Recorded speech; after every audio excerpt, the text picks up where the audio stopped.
everyone. I want to do a little talk today on push-ups.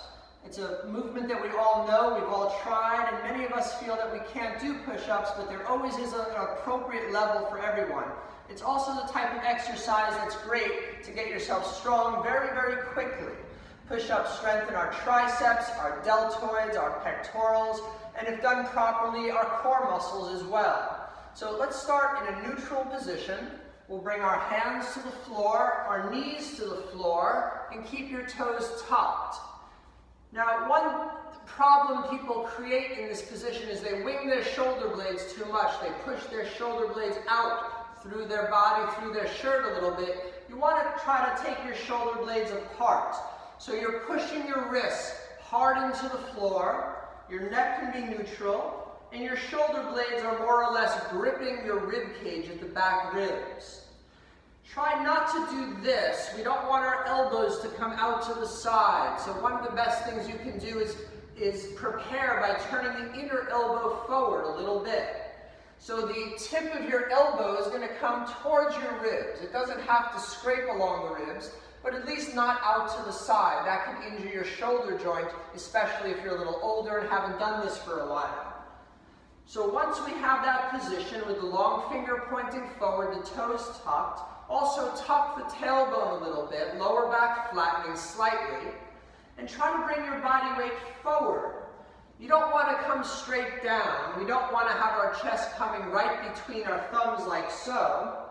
Try to bring your body weight forward a little bit, and then elbows in, and just come down a bit, and then come back up, shoulders over wrists. If you do this very slowly a few times, chest forward and down, you'll gain a lot of strength in the upper shoulders. Remember to keep the shoulder blades wide apart throughout the whole process. So you're engaging what's known as the serratus anterior muscle.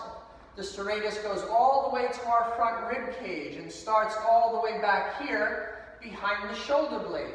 So it goes from the back of our body to the front of the body. Once again, try it. Even if you just go down a little bit up and down, that's fine. Now, for those of you who are a little stronger, take the knees off the floor, of course, and you can try push-ups like this. Even if you just come down slightly, up and down is great. If you have the strength in the shoulders, come all the way, touch the floor, and press back up. Keep the tailbone tucked. And what I think is best is do about 5 or 6 of a difficult form for you. Just 5 or 6 push-ups, rest a minute, do 5 or 6 more. Especially if this is newer to you, if you haven't done it for a while, you don't want to injure yourself, take it slow. Now, for those of you who are a little more advanced, we can do something that's a little more challenging. If you'd like to challenge yourself in your push-ups, start here, raise the right leg, and bend the elbows. And press back up, lower it, left leg, and back up. If you'd like a little more core strength, then we can move the legs to the side as we do the push-ups, starting in downward dog. Lift your right leg high. As you come into the push-up, bring your right knee out to the side. Straighten it out, bend the elbows, and push back up. Bring the right knee to the left elbow, twisting, using your oblique muscles. Straighten it out, bend the elbows, come back up. Let's try the opposite side. Left leg high, left knee to the left elbow, pause there, straighten the leg, bend the elbows, push up everything, and bring your left knee to the right elbow. Catch your breath, come back to neutral, lift the leg, and go up and down. Great. Now, let's say you want to create some strength, and you really have very little upper body strength. We can use a chair, something to raise the floor a little higher. This is quite a large chair, that's fine. You can use any height that you want. We can do it like this. Just make sure that you're not buckling your lower back. Don't create a sway back, as it's called. So I'm going to make sure that the chair doesn't shift. You obviously don't want the chair to slide.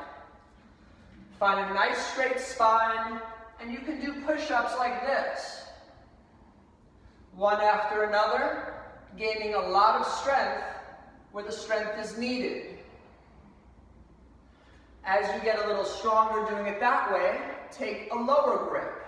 You can do it from here, or use the chair for support where you would sit on the chair. Either way, there are many forms of push-ups. There's always an appropriate form for you, and as long as we don't take the elbows out to the side like so, again, I don't recommend this. If you're doing this, then a lot of the weight is coming to the pectorals, which is good, but also a lot of weight is coming to your shoulder socket, which is bad. Your shoulder socket, your rotator cuff, that's the most flexible joint of the body. We don't want to make it unstable, we want to make it more stable. So by strengthening the deltoid, the pectorals and the triceps, and all the rotator cuff muscles, we can create a stable shoulder joint. Push-ups are a wonderful way to do it. If you have any questions about this, please leave them here, and I'll definitely answer the questions, or if you have something else you'd like to work on, please let me know. Thanks a lot.